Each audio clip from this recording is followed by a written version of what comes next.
یہ بات ذہن میں رکھیں کہ اللہ کے لیے وہ لفظ بھی نہیں بولے جا سکتے کہ جو عمومی طور پہ عام لوگوں کے لیے بولے جاتے ہیں.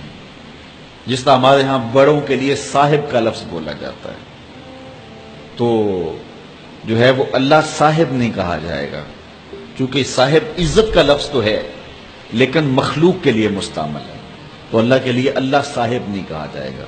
علماء نے اس سے بھی منع کیا کہ یہ میاں کا لفظ ہمارے ہاں عزت کا لفظ ہے، کسی بڑے کو میاں کہہ لیتے ہیں، میاں جی کہتے ہیں، عزت کا لفظ ہے، لیکن یہ انسانوں کے لیے مخصوص ہے. تو اللہ کے لیے اللہ میاں کا لفظ نہیں بولا جائے گا، جو بہت سارے لوگ بولتے ہیں، اس سے منع کیا گیا.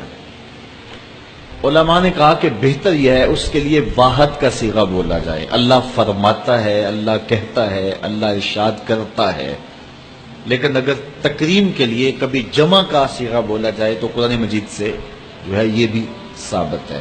نحنو کے نحنو نزلنا الذکر، ہم نے اس کو نازل کیا، تو جمع کا لفظ بھی بولا جا سکتا ہے، لیکن زیادہ جو ہے وہ وحدت کے لفظ کی ترغیب دی گئی ہے کہ وحد کے لفظ کو اس کے لیے بولا جائے.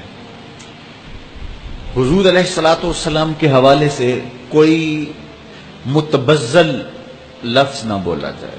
مالک بن نویرہ نے صاحبکم کا لفظ حضور کے لیے بطور تعریض بولا تھا، حضرت خالد بن ولید نے اس کی گردن کاٹ دی تھی. رائنا کا لفظ اگرچہ کوئی اچھائی کی نیت سے بھی بولے تو اس کی ممانعت کر دی گئی، کیونکہ اس کا ایک اور پہلو ہے جس کا معنی غلط ہے.